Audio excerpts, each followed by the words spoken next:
Everybody's eyes light up when they see big, beautiful stones and they think, oh, if I could get that stone, I could make a beautiful necklace pendant or I could make a beautiful bracelet. And I just want to emphasize that it really does not matter how great your stones are as much as how much you know how to play around with the wire and sculpt things and add your artistic touch. What you add to it is 90%. The stone is just the accent. So these are pretty stones, but they're tiny. This is 8, 6, and 4 millimeters. So these two are both 8, and this is rose quartz. I believe that's jade. This is that blue I had the other day. It's like some kind of agate with a little gold leaf in there. That's amethyst. These 3 are cat's eye. These are nice stones. I could do this with simple glass beads, even plastic beads, even wood beads. I'm using silver, so I picked some of these pretty colors, but this is just one piece of 18 gauge. I'm going to try to see if I can just do this with the one piece of 18 gauge. I might add more, but 18, as long as you can find beads that fit, is so versatile for just building structure. And I'm going to take about a little over 2 feet. Now, I'm not going to probably use all these. I'm not sure which ones. Do I want to go with the darker and just have the green and the blue like that? Or do I want to be very light and whimsical and pretty and have the really light pink with the purple and more pinks like that? I'm not sure, but this is my original thing. I'll start out like this with these sets like that. So we'll take this and bring it to the middle of the wire. Oh, also always check your beads. Make sure they fit the size wire you are using, especially these little guys. Boop, up and right there. I thought these guys fit, but they just barely don't make it. So we're going to swap these out for some other ones. I couldn't find any 4 millimeter that fit, so I picked these cute little pretty chips. I'm not sure what kind of stone this is. It looks very pretty though. I'm loving it. Kind of like a light turquoisey, veiny stone there. Okay, so let's go back and let's start with, I think we're definitely going to go a little more with the blues and greens than the pinks. So we'll start with our jade, bring it to the middle. Let's start wrapping. I always like to put my heavier stones at the bottom. Not always, but it gives it like a teardrop effect where you have the weighted bottom and then it slowly, gradually gets smaller, and you'll find it's a aesthetic that works. But then again, you can flip it up and do it total opposite and have your piece be heavy at the top. This is going to be very similar to a piece I did a couple days ago, but I used dark wire. But I hope you guys don't mind watching another video on this because I really love how that other piece came out. So I wrapped it around here, and then I'm just making a loop, and I'm separating the strands. And I think I'm going to put the chips on now. Hopefully these fit. Yeah, sometimes you got to test. Sometimes you never know. A stone you thought would have a good size hole just doesn't. So each time, I could just stack them. Yeah, I think I'm just going to stack them. Let's just make it easier on ourselves. I was going to put a little loop after each one, but this is much easier.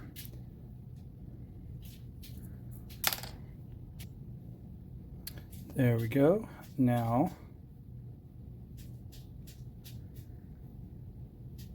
come across like this. And I have no plans. I have no idea what I'm doing here, so just do what feels right. I feel like I want to make a loop here.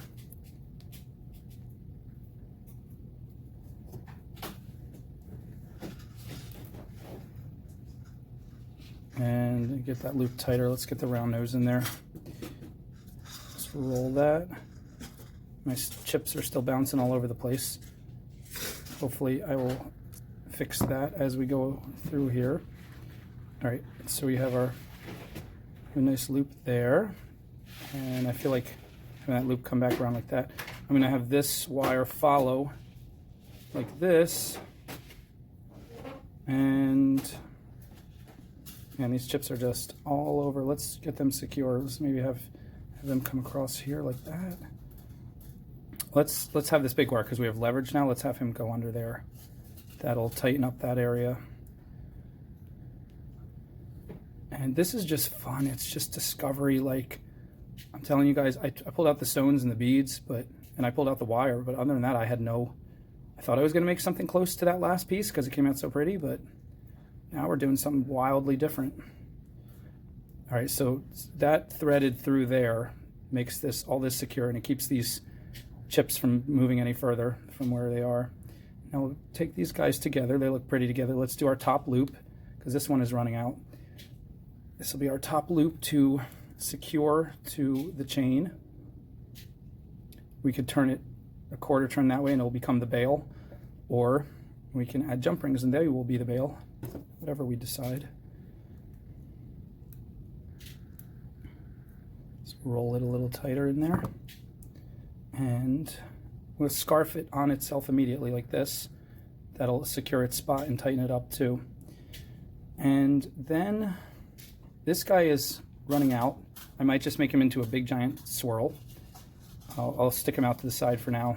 He's like calling for a taxi. Hey! And then his big arm here needs to do something. So we still have our amethyst here to play with.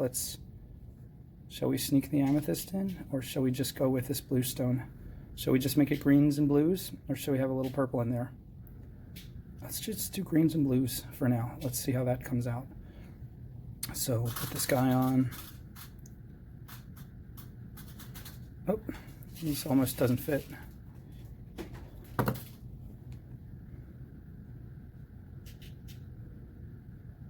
There we go.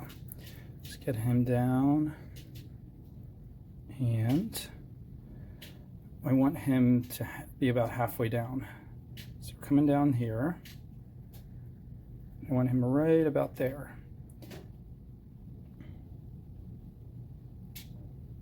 What's the best way to do this? We don't want to obscure any of these pretty loops here. So do we want to cut across the chips? Let's try.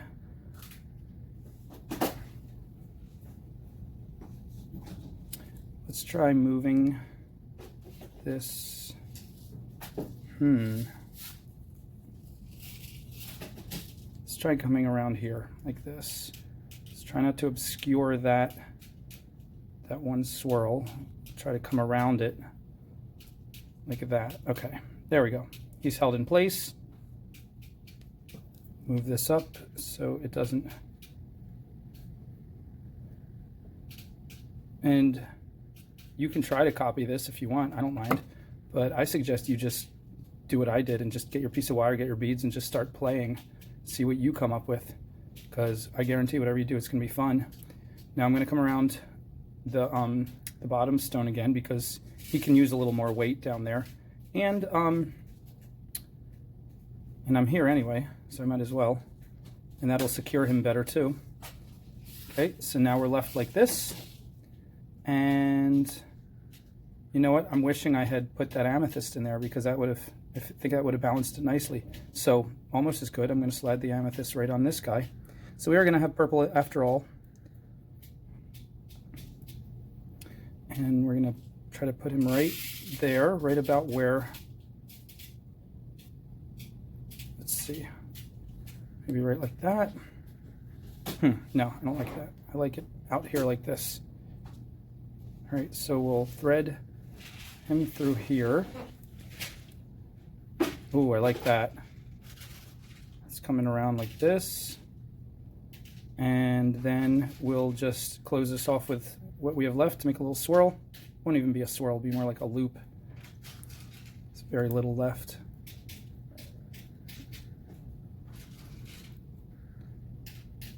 But we do want to swirl it at least a little tiny bit.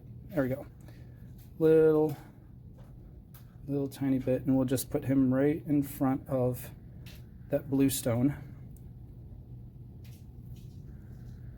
I'm wishing I took more wire now. I'm having so much fun. So if you do this, I took a little over 2 feet. Why don't you take 2.5 or 3 feet if you have the wire? See how much fun you can have.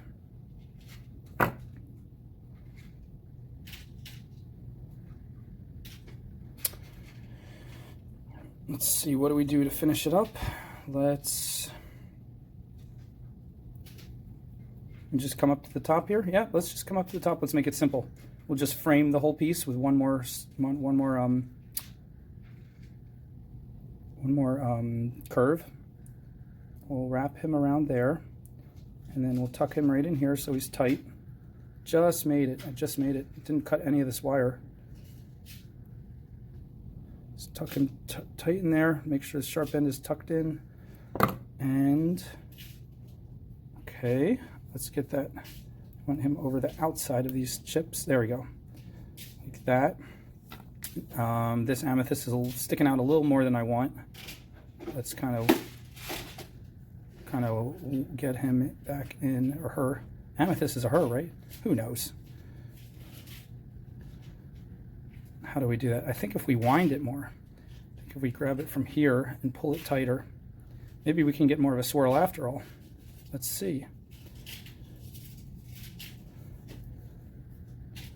We'll wind it, yep, wind it tighter. And, oh yeah, now we're cooking. And we got it. That's so 80s. Now we're cooking. I don't know much about the 80s. I was born in 2007. I'm actually 13, which is a prodigy. Okay. Let's see. Let's play around with this some more. I want this to be a little over the top of that stone. I want this to be sticking out a little more robust. This is definitely a different piece. Very different. Now, if I had more wire to play with, I would put more swirls and stuff. But I tried to be conservative and conserve my wire, and this is what I ended up with. You can always add a piece of wire. There's no right or wrong. Let's do it. Let's add a piece of wire. Let's break our own rules. We're going to do it all in one piece, and now we're breaking it. I just feel like this needs more weight right there because those chips are really powerful, and I want a little more tapestry behind it. So how do we do this? Shall we go a little bit, leave about that much on that side. So I'm coming around. The easiest place to anchor a new wire, I feel, is like the scarf at the top that's already there. You can even wrap it around a couple times. Because when you get like stacks of wraps at the top there, it kind of makes a nice look, I think, anyway. So, okay, so I want to give this another curve right there. That definitely, but that curve by itself is kind of boring. Let's give it some tapestry. Let's give it some little swirly thing about Berbers.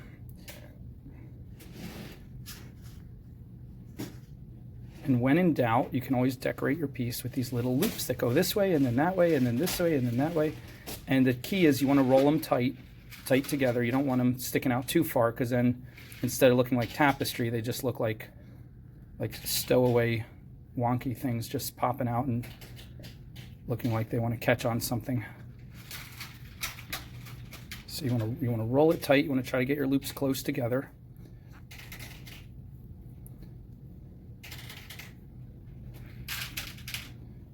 And 1, 2, 3, 4, 5. Let's do, I think 5 is a good, that brings us about down to the bottom there.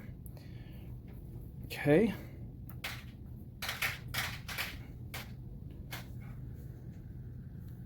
And you can keep playing with them if you don't quite like how they, like I want this one to be more like that. And that one was sticking out too much, so I roll him or pinch him tighter.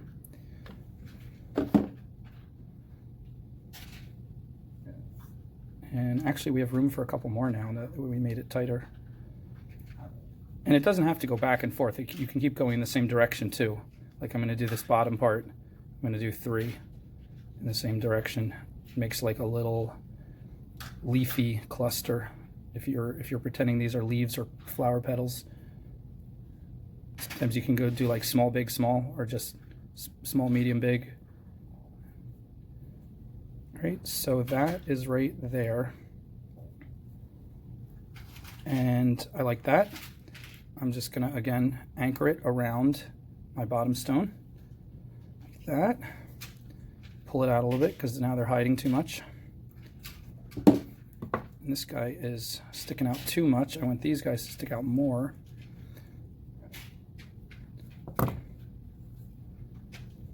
And I want them close. I don't want them sticking out way out here where they can get snagged. I want them close. So I kind of want him to move up here. There we go. Now he's not sticking out so much. Now it's like a nice oval of a tapestry. Okay. Now I feel like that piece has more character. Yeah, I'm just going to take this guy and make a swirl, put him somewhere.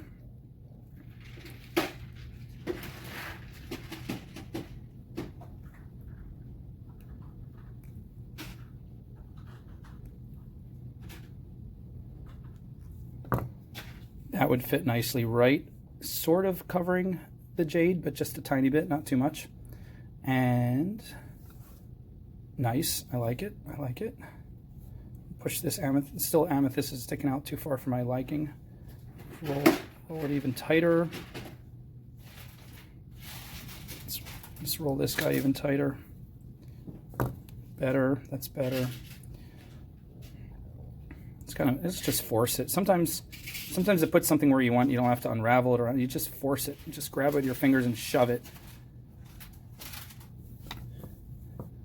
The delicate efficacy of beautiful metal and semi-precious stone designs is most carefully executed by the gentle art of shoving it. Shove that guy. Shove it where you want it. Shove it like you like it. This is definitely gonna be a swirl. Do I want it at the top there though, or do I kind of want it down there to fill in that little? I feel like that needs a little something there. How can I get it down there? I don't want to just bend it down like that because then it's going to be like wobbly. Let's thread it around the amethyst here. Come through here. And every time you anchor and thread something through something, you tend to strengthen the whole piece too. So that's like an added bonus. Yep, that's about it. We got down there. And now we have a lot less left, but that's plenty to make a cool swirl. Won't be a huge swirl, it'll be kind of a medium-sized. So these are all the thoughts that go through my head as I make one of these pieces. And now you get to peek inside the insanity. And I'm sure you're pretty terrified and probably like wanting to shut off the video, but you're so scared you can't even get your finger close to the button to turn it off. But that's okay, because I enjoy knowing that I'm scaring people. It's just this strange thing I have. I like to make people afraid. So now I'm just bending the whole thing like concave.